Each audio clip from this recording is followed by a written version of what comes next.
Hello everyone, welcome है आपका medical discovery की एक और नई वीडियो में, जहां पे आज मैं लेके आया हूं बीएससी नर्सिंग फर्स्ट ईयर का एग्जाम पेपर। इस एग्जाम पेपर को आज हम सोल्व करा सीखेंगे। किस तरह से इसमें लिखना है, कितना पैटर्न इसमें लिखना है, कितना मटेरियल इसमें लिखना है, किस तरीके से लिखना है और इसे पास होने के लिए कितने मार्क्स चाहिए होंगे और इसे पास कैसे होना है, ये भी मैं आज आपको बताने वाला हूँ। तो वीडियो को एंड तक जरूर वॉच करना। ये है बीएससी नर्सिंग फर्स्ट ईयर का एग्जाम पेपर। पूरा एग्जाम पेपर पहले ओवरव्यू ले लो, किस तरह से दिखाया जाता है, कितने इसमें क्वेश्चन आए हुए हैं। तो नंबर ऑफ क्वेश्चन है 6, जैसा कि आप देख पा रहे हैं। जनवरी 2003 में आया हुआ है। एनाटॉमी का ये एग्जाम पेपर है। Question number 1, answer any 2 of following A B C. 3 option है क्वेश्चन 1 में। इन 3 ऑप्शन में से आपको 2 अटेंड करने हैं जो आपको आ रहे हो। क्वेश्चन नंबर 1 का A, conducting system of heart. Conducting system of heart में आपको ये डिफाइन करना है किस तरह से हमारा हार्ट कॉन्ट्रैक्ट करता है। इसमें कौन कौन सी स्ट्रक्चर आप डिफाइन करोगे, ऐसे node, AV node, bundle of His, Purkinje fibre, इन सबको आप डिस्क्राइब करना है विद डायग्राम। क्वेश्चन नंबर 1 का B, sympathetic nerves of thorax. इसमें आपको थोरैक्स पोर्शन में आने वाले सिंपैथिक नर्व्स को डिफाइन करना है। इसमें आपको बेसिकली थोरेसिक स्प्लेन्जेनिक नर्व्स के बारे में डिफाइन करना है, किस तरह से थोरैक्स से एब्डोमेन में जा रही है, पूरा आपको डायग्राम शो करना है और डिफाइन करना है ब्रीफली। क्वेश्चन नंबर 1 का C, broncho pulmonary segment of left lung. इसमें आपको लेफ्ट लंग की एनाटॉमी लिखनी है, upper lobe, lower lobe with उसमें भी कौन कौन से सेगमेंट आ रहे हैं उनको भी डिफाइन करना है with diagram. Question number 2, describe any 2 of the following in brief. A और बी 2 ऑप्शन है क्वेश्चन नंबर 2 में, इन दोनों को ही डिफाइन करना है ब्रीफली। क्वेश्चन नंबर 2 का ए, वर्मीफॉर्म अपेंडिक्स। अपेंडिक्स की यहाँ पे आपको एनाटॉमी बतानी है, क्या साइज है, क्या लेंथ है, किस स्ट्रक्चर से ये जुड़ा हुआ रहता है, कहाँ पे ये पाया जाता है, इसमें कौन सी स्ट्रक्चर आके गुजरती है। ठीक है, पूरी आपकी एनाटॉमी बतानी है विद स्ट्रक्चर, यानी कि इसमें डायग्राम भी आपको बनाना पड़ेगा। क्वेश्चन नंबर 2 का B, relation of male urinary bladder. इसमें आपको यूरिनरी ब्लैडर के आसपास कौन कौन सी स्ट्रक्चर पाई जाती है उन स्ट्रक्चर का नाम यहाँ पे बताने हैं और उसके साथ साथ मेल यूरिनरी ब्लैडर का आपको यहाँ पर डायग्राम बनाना है। बस इतना ही करना है। Question number 3, describe in short any 2 of the following. Question number 3 में 3 ऑप्शन आ रहे हैं ए बी सी। इनमें से आपको 2 को डिफाइन करना है, वो भी शॉर्ट में। क्वेश्चन नंबर 3 का ए, स्प्लीन।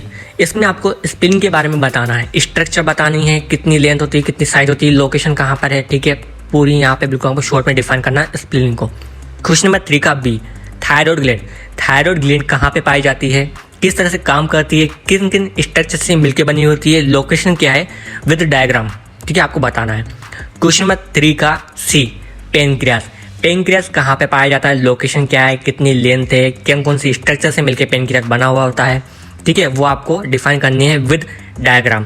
तो क्वेश्चन नंबर 3 में ए बी सी 3 है, इसमें से आपको 2 अटेंड करने हैं, शॉर्ट में बताना है और जो आपको आ रहा हो वो आपको अटेंड करना है। Question number 4, describe in brief the following. A और बी 2 ऑप्शन है क्वेश्चन नंबर 4 में, दोनों को ही ब्रीफली डिस्क्राइब करना है। क्वेश्चन नंबर 4 का A, ball and socket joint. Ball and socket joint को आपको बताना है क्या चीज़ है ये, और उसके साथ साथ स्पेरोइड ज्वाइंट के बारे में आपको डिफाइन करना है। ठीक है, इसके साथ साथ आपको बॉल एंड सॉकेट ज्वाइंट के एग्जाम्पल को भी यहाँ पे थोड़ा बहुत डिफाइन करना है, जैसे कि hip, femur, pelvic, humerus, shoulder blade. ठीक है, इनके बारे में आपको बताना है थोड़ा थोड़ा, और डायग्राम भी यहाँ पे आपको बताना पड़ेगा। क्वेश्चन 4 के ए में ही दूसरा ऑप्शन है सेकेंडरी कार्टिलेजिनियस ज्वाइंट। एक तरह के परमानेंट ज्वाइंट होते हैं जिनको हम सिम्फाइसिस या फिर फाइब्रो कार्टिलेज करते हैं। ठीक है, इनको आपको डिफाइन करना है। क्वेश्चन नंबर 4 के ए में आपको 2 ऑप्शन देखने को मिलेंगे, बॉल एंड सॉकेट ज्वाइंट, उसके बाद में और लगा हुआ है, फिर लिखा हुआ है सेकेंडरी कार्टिलेजिनियस ज्वाइंट। इन दोनों में से आपको किसी एक को अटेंड करना है जो आपको आ रहा हो और विद डायग्राम बताना है आपको। ठीक है, ऐसे डायग्राम नहीं बनाओ, डायग्राम यहाँ पे बनाना पड़ेगा। क्वेश्चन नंबर 4 का B, structure and function of placenta. Placenta की स्ट्रक्चर बतानी है एंड उसके फंक्शन बताने हैं विद डायग्राम। क्वेश्चन नंबर 4 का ही बी में दूसरा ऑप्शन है फर्टिलाइजेशन। फर्टिलाइजेशन क्या होता है, पूरी प्रोसेस बताने हैं विद डायग्राम। ठीक है, और क्वेश्चन 4 में ही आपके बी में आपको 2 ऑप्शन देखने को मिलेंगे, structure and function of placenta and fertilisation. दोनों ही ऑप्शन में से आपको किसी एक को अटेंड करना है जो आपको आ रहा हो। क्वेश्चन नंबर 5 में है, write short note on any of the following A B C D E. 5 यहाँ पे ऑप्शन है क्वेश्चन नंबर 5 में, इन 5 को ही आपको डिफाइन करना है शॉर्ट में, और यहाँ पे आपको डायग्राम भी बनाना पड़ेगा। डायग्राम नहीं बनाएंगे तो आपको कम मार्क्स मिलेंगे। क्वेश्चन नंबर 5 का A, blood supply of long bone. Long bone की आपको ब्लड सप्लाई डिफाइन करनी है और पूरी यहाँ पे आपको एनालिस्ट करनी है, फ्लो डायग्राम बनाना पड़ेगा। उसके साथ साथ आपको यहाँ पे डायग्राम बनाना है लॉन्ग बोन का। क्वेश्चन नंबर 5 का बी, स्टेनोक्लेडोमास्टोइड मसल्स। इसमें आपको ये चीज डिफाइन करनी है कि स्टेनोक्लेडोमास्टोइड मसल्स, लार्ज जो सर्वाइकल मसल्स है वो क्यों है। ठीक है, हमारा हेड किस तरह से रोटेशन करता है इस मसल के द्वारा, हमारे नेक किस तरह से फ्लेक्शन करती है इस मसल के द्वारा।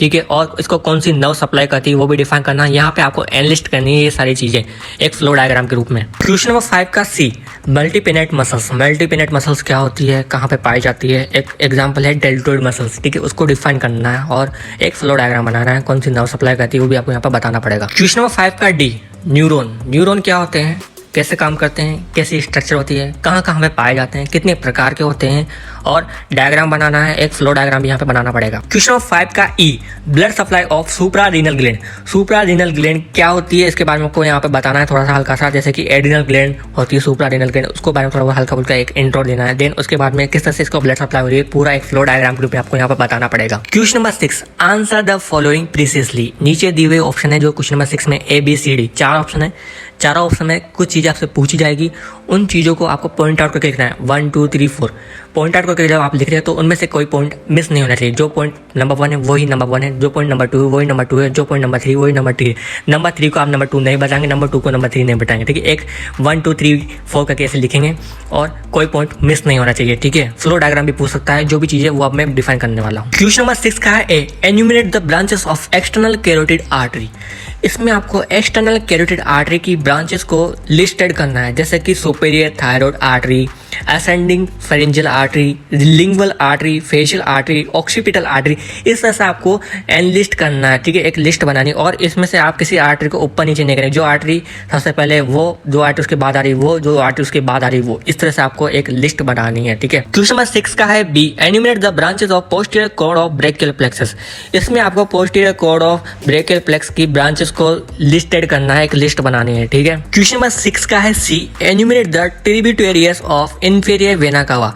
इसमें आपको इंफीरियर वेना कावा की ब्रांचेस के बारे में बताना है कि इंफीरियर वेना कावा की ब्रांचेस यहाँ से कहाँ जा रही है, फिर कहाँ से कहाँ जा रही है, फिर कहाँ से कहाँ जा रही है। जैसे कि एग्जांपल में आपको बताने वाला हूँ, जैसे कि ये जा रही कॉमन इलेक वेन में, फिर लंबर वेन में, फिर राइट टेस्टिकुलर वेन में, फिर रीनल वेन्स में, फिर सुप्रा रीनल वेन्स में, फिर हिपेटिक वेन्स में। तो ये फ्लो डायग्राम आपको बनाना है यहाँ पे। क्वेश्चन नंबर 6 का है D, enumerate the structure under cover of flexor retinaculum of wrist from lateral to medial. इसमें आपको रिस्ट की फ्लेक्सर रेटिनाकुलम स्ट्रक्चर को बताना है, किस किस तरह से इसमें बोनी पार्ट्स आते हैं, लिगामेंट्स आते हैं और कौन कौन सी नर्व्स आती है, वो पूरी आपको एनलिस्ट करनी है इसमें। ये जो एनाटॉमी का एग्जाम पेपर है ये आता है 80 मार्क्स का। इसमें आपको पास होने के लिए चाहिए 45 मार्क्स। अगर आप 45 मार्क्स गेन नहीं कर पाते तो आप फेल हो जाएंगे।